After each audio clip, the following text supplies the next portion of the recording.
বন্ধুরা, এখন বাজে ঘড়ির কাঁটা 10টা, দেখতেই পাচ্ছ। আর আমি রান্নাঘরে চলে এসেছি রাতে রান্না করব বলে।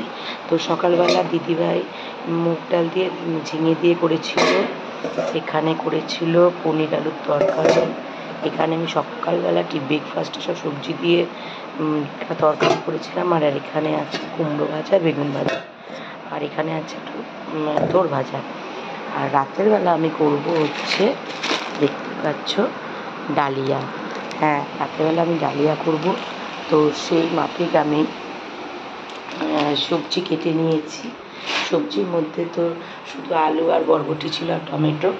আর এখানে মশলার মধ্যে আমি দেবো হচ্ছে, এখানে দিয়েছি জিরে গুঁড়ো, ধনে গুঁড়ো, আর কাঁচা লঙ্কা আর আদা, এটা পেস্ট করব দেব। আর এর মধ্যে দেব হচ্ছে নেই, যতদূর সম্ভব আমার মনে হয় কাশ্মীরি গুঁড়ো লঙ্কা, যেটা আমার দেওয়ার ইচ্ছা ছিল, যাই হোক নেই। আর বাবা ওখানে শুয়ে রয়েছে, বাবার জন্য ভাত আছে, ভাত আর করবো। ভাতটা সিটি দিয়ে, মানে ভাতটাকে নরম করে বাবাকে দুধ দিয়ে খাওয়াবো, যেহেতু বাবার খাওয়ার দায়িত্বটা আমার, মানে বাবাকে খাওয়ানোর দায়িত্বটা আমার, তো সেটা করবো। তখন চলো কড়াইতে তেলটা দিয়ে দিই। আর তো একটু অসুবিধা হচ্ছে, কারণ হচ্ছে এই দেখো, কারণ হচ্ছে আমি এক হাতে মোবাইল ক্যামেরা ধরেছি আর এক হাতে তোমাদের, আর এক হাতে কাজ করছি, একটু অসুবিধা হবে। তো এখন আমি মুগ ডালটা নিয়ে আসি। মুগ ডালটা আমার বাইরে আছে। আর এখানে দাদাভাই শোয়, আগে মা শুতো, মা এখন যেহেতু বাবার শরীরটা খারাপ, মা বাবার কাছে শুচ্ছে, তো দাদাভাই এখানে শোয়। আসে তো দেখেইছো, এটা আমাদের ঠাকুর ঘর। তো এখানে আমাদের সব সবজি আছে, মশলাপাতি, মানে যে গ্রসারি আইটেমগুলো আছে।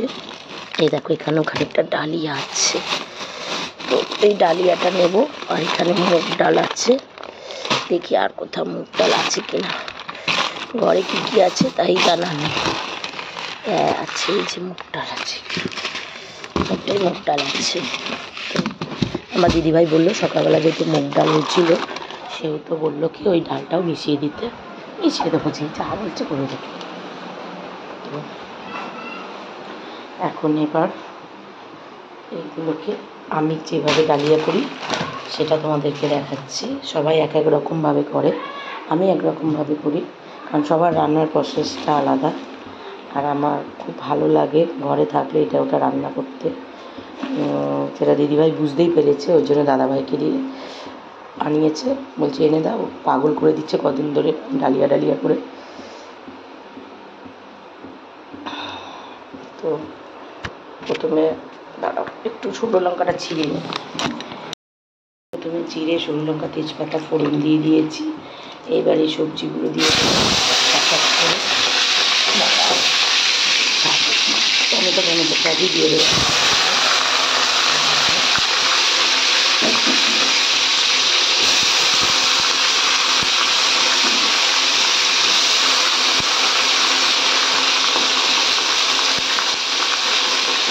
দিয়ে দেবো দিয়ে এটাকে ভাজবো।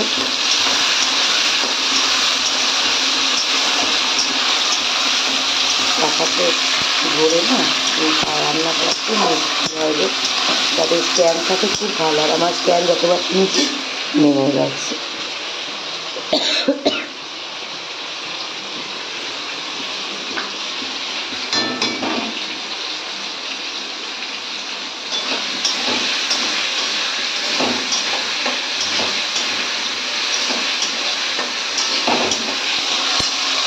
তো চলো আমি আগে বসিয়ে নিই ঠিকঠাক করে, তারপরে আবার তোমাদের সাথে আসছি। মশলাটাকে করে দিই। আমি এখানে মশলাটা দিয়ে দিয়েছি। এখানে যে মশলাটা আমি বানালাম, আদা, জিরে, কাঁচা লঙ্কা আর ধনে গুঁড়ো দিয়ে ওটা দিয়ে দিয়েছি। এবার মশলাটা কষবো। আর এখানে আমি প্রত্যেক দিন আমি মশলাটার সাথে ডালিয়া মুগ ডাল কাঁচাই করি, তো আজকে কী মনে হলো, আজকে একটু ওগুলোকে আমি একটু ভেজে নেবো, ভেজে নিয়ে তারপরে আমি আবার করবো। তো চলো দেখতে থাকো, কেউ কিন্তু ভিডিওটা স্কিপ করো না, একটু দেখতে থাকো।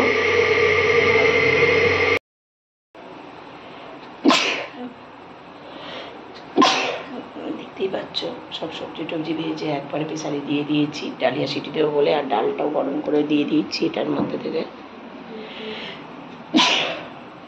আমি সিটি দিয়ে নিই, তারপর নামিয়ে দেখাচ্ছি।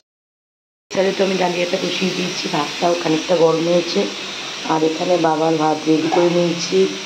এরকম দুধ দিয়ে ভাত দিয়ে, বাবা এরকম লিকুইড খায়, বাবাকে এরকম লিকুইড করে খাওয়ানো হয়। তো বাবারটাও এরকম রেডি করে দিয়েছি। সামান্য একটু মিষ্টি দিয়েছি, মিষ্টি আর বাবা খাবে না। এই যে বাসন সব ধোয়া হয়ে গেছে, মেশিন পুরো পরিষ্কার। এবার একটু ভাতটা গরম করবো, আর এবার ডালিয়াটা, যেহেতু প্রেশারটার অবস্থা বুঝতেই পারছো, ডালিয়াটা এবার নামাবো। তো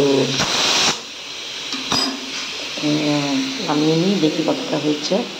আর এখানে দুটো বাসনগুলো সব জড়ো করে দিয়েছি। তো চলো ডালিয়াটাকে নামিয়ে নিই, তারপর আবার দেখা হচ্ছে।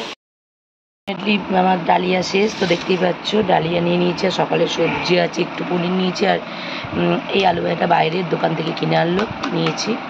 আর এই যে সবাই খেতে বসে গেছে। তো চলো খেয়ে নিই, আজকের মতন এইটুকুনি ভিডিওটা। কালকে আবার নতুন ভিডিও নিয়ে আসবো। সবাই ভালো থেকো, সুস্থ থেকো, সাবধানে থেকো। চলো টাটা।